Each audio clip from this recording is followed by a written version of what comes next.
Gracias. Bueno, en primer lugar, para la metodología de perspectiva de escenario, vamos a utilizar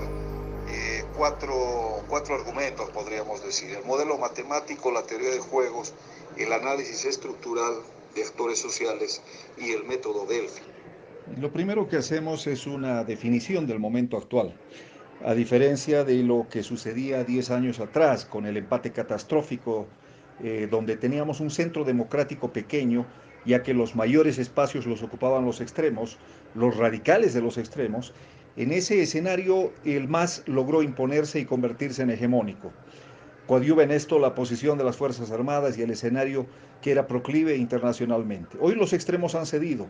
El centro democrático ha crecido a expensas de un gobierno que hizo caso omiso a los resultados de un referéndum y a lo establecido en la Constitución Política del Estado. Esto se traduce en las evidentes derrotas que el desgastado gobierno del MAS viene sufriendo. Los ciudadanos y una oposición policéntrica han triunfado en el espacio electoral, en las movilizaciones callejeras y en lo simbólico discursivo.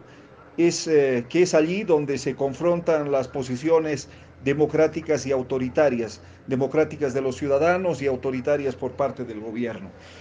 A partir de esto surgen tres escenarios. El primero, con menos posibilidades de realización, es que Evo abrogue el código penal y paralelamente diga no a la reelección, lo cual implica un retorno al camino democrático, se desactiva el agudo cuadro de conflictividad que tenemos y podríamos avanzar hacia un proceso de pacificación en el país. El segundo escenario, que tiene más opciones de realización que el primero, es que Evo insista con ser candidato, pero abrogue el código. El gobierno en este escenario podría creer que de esta manera se detienen las movilizaciones y probablemente eso suceda en un primer momento, pero lo más seguro es que el conflicto por el tema de fondo, que es el tema de la reelección, continúe. Finalmente está el tercer escenario, que es el que tiene más posibilidades de realización, es cuando Evo insiste en ser candidato y no abroga el Código Penal.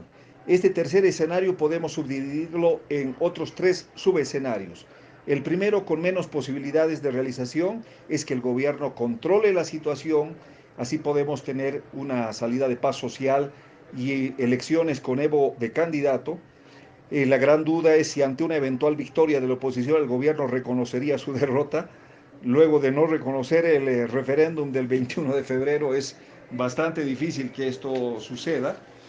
El segundo camino con más posibilidades que el primero es el de la paz momentánea, porque en el mediano plazo retornaríamos a una espiral de conflictos parecida a la del actual momento.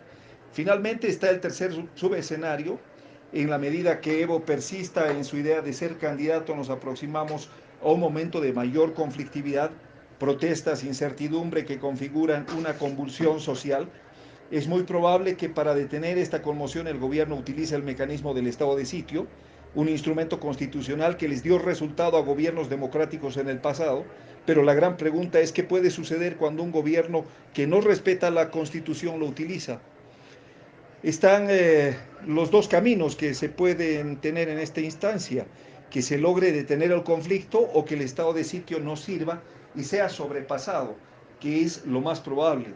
En consecuencia, se instala aquí un escenario incierto, inimaginable, pero muy violento. Es un escenario catastrófico.